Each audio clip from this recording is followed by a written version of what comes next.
Okay, welcome back to class, everybody. Today we're going to do something that I know I always say this, that it's going to be easy, but I think this one is actually going to be pretty easy.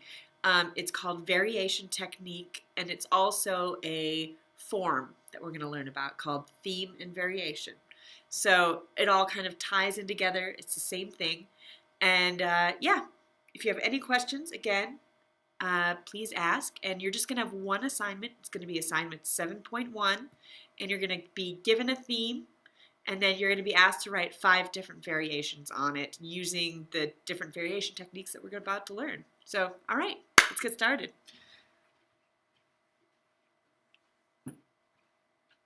So, variation technique is just that. It's taking one theme and then changing up little bits of it, all right?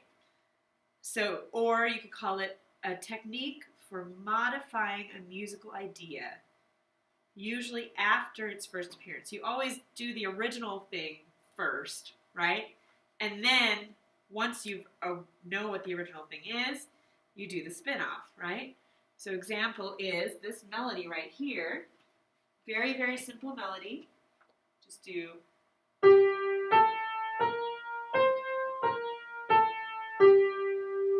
So there's your melody. Now, if you want to do a variation of that melody, you keep the initial notes, the G, A, B flat, C, B flat, A, D, and you just spice it up a little bit by changing it around, right? So in this case, we go to the neighboring tone.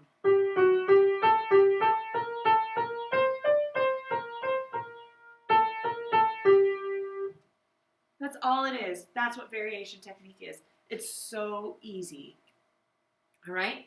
And there are different ways to do it.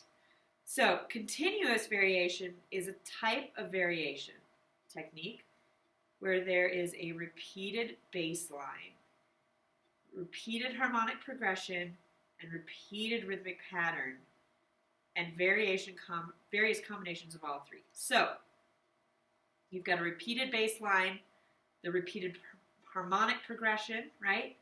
And a repeated rhythmic pattern. So all that stuff stays the same, right? And the composer then weaves new musical materials around the repeated pattern, all right? So it usually uses a ground bass or basso ostinato, same thing. And it's usually, the ground usually consists of a short melody, 4 to 8 measures, all right, in the lowest voice. So it's usually what it's referred to as a chaconne or a passacaglia, all right? So it's this ground bass theme that keeps getting repeated over and over and over. And then the stuff that happens on top gets changed up. So, and usually you'll see this referred to as something called a chaconne or a passacaglia. And this is something that happens in the Baroque era very commonly. So you can see, sorry, I'm sick.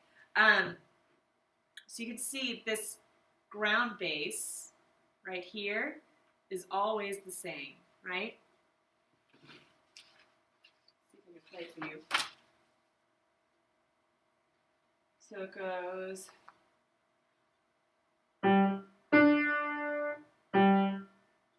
Wait, sorry.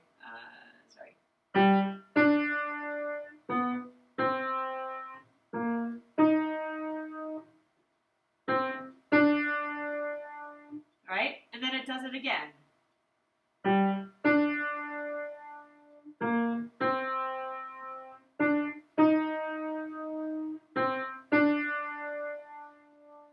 Now we get a little bit of a variation, but it essentially stays the same on the third time. So we have, right? But essentially the outline goes, oh, sorry.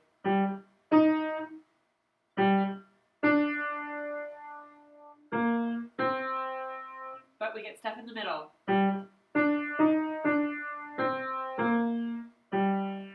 Right? Then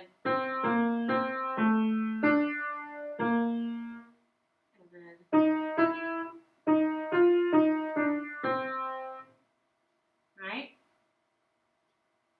Now, but all of those hallmarks you can see from this are still present. We've got the G, D, B, C, right? D, E flat, A, D, right? So all of those same notes are going to be right there. Now, our next variation, bum, bum, da, da, da, same thing. So they're all there from this original statement. So it's just a variation on that theme. And you can hear the whole thing. I'll add a link to this so you can hear it. All right? So again, the ground bass is 4 measures long, and the composer has created a 2-voice contrapuntal texture. So here's the texture above it. You can see that's totally different, right? But this guy remains the same, and then he varies it a little bit, and here he's just changing the rhythm a little bit. So, yeah, that's really all it is. Now, when we go into, so this is the Baroque version of variation technique. So basically creating a theme and then recycling that theme and just changing it up a little bit. Now in the classical era, we get this particular form called theme and variation. All right? And it's very important. Basically all it is you get a theme stated first, and then it's followed by a series of variations on that theme. All right? Each variation is complete within itself and is usually followed by a short pause. So it doesn't go right into it. It does its little theme, and then it changes it up, and you know, so it's like a full cadence at the end. That's the important thing, cadences, right? So you get your first theme, then it cadences, then you get your variation on the first theme with a cadence, variation on the first theme, second variation on the first theme with a cadence, and on and on and on. So pretty straightforward. And we're going to listen to, I'm going to put the links up so you can listen to it on your own, a piece by Beethoven called The 7 Variations on God Save the King.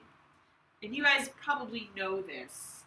And they're going to use it to show you sort of the different variation techniques that can be done to spice up this initial theme, right? So the initial theme goes like this.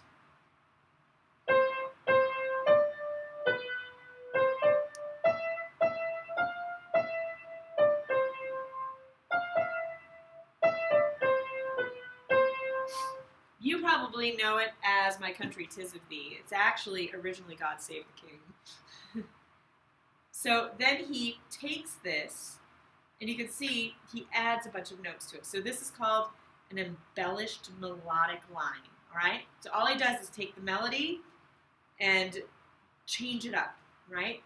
So he takes notes from this and basically arpeggiates these chords to make it more exciting. So you can see he takes the C, right? Here's the C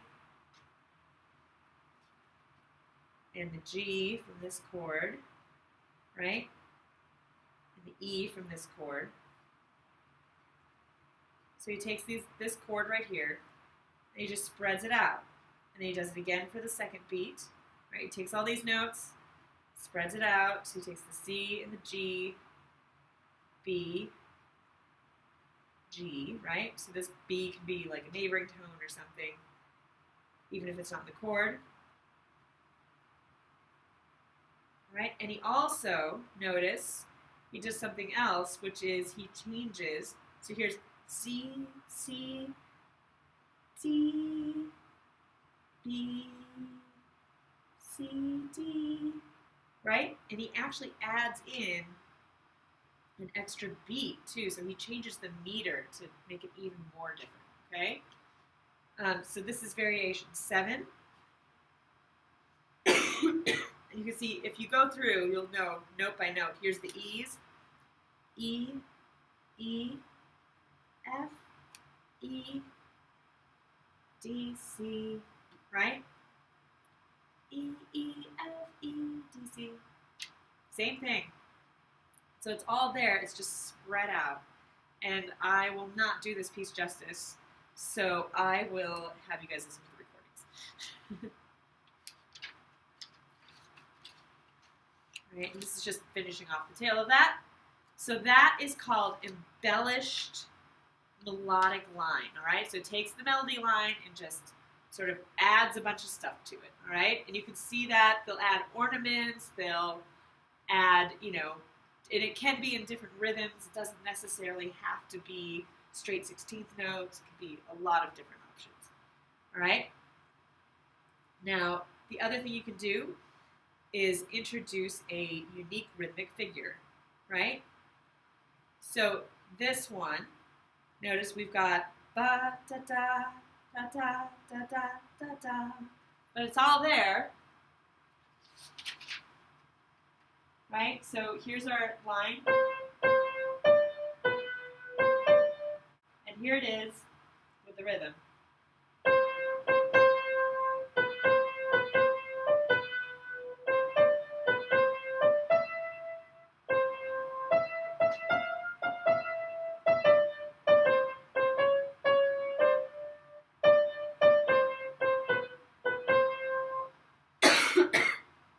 But you can't make an argument that that melody, God Save the King or My Country 'Tis of Thee, isn't there, right? It's all there. It's just hidden. So in this case, he not only changes up the rhythm, so it's not straight eighth notes anymore, it's dotted 8th plus 16ths, and he changes the meter like he did in the previous one. It's still in common time as opposed to 3/4 time, so it gives him even more room to change things.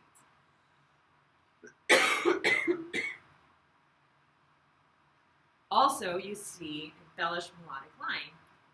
So he's actually, because he's got extra beats, he can actually add to it as well.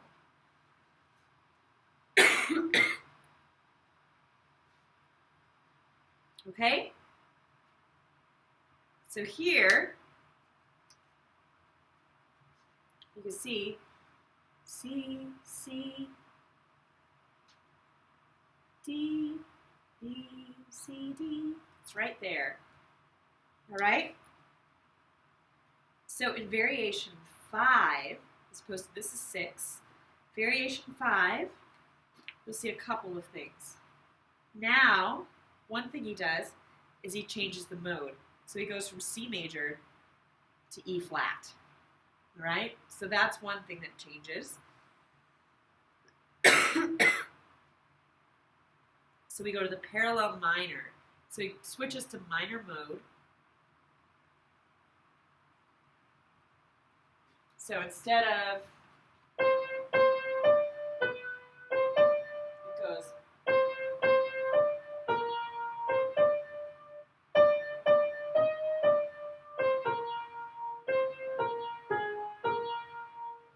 right? So that changes it a lot. So changing the mode, all right? He also switches up the chords at the bottom and puts in what is called an Alberti bass.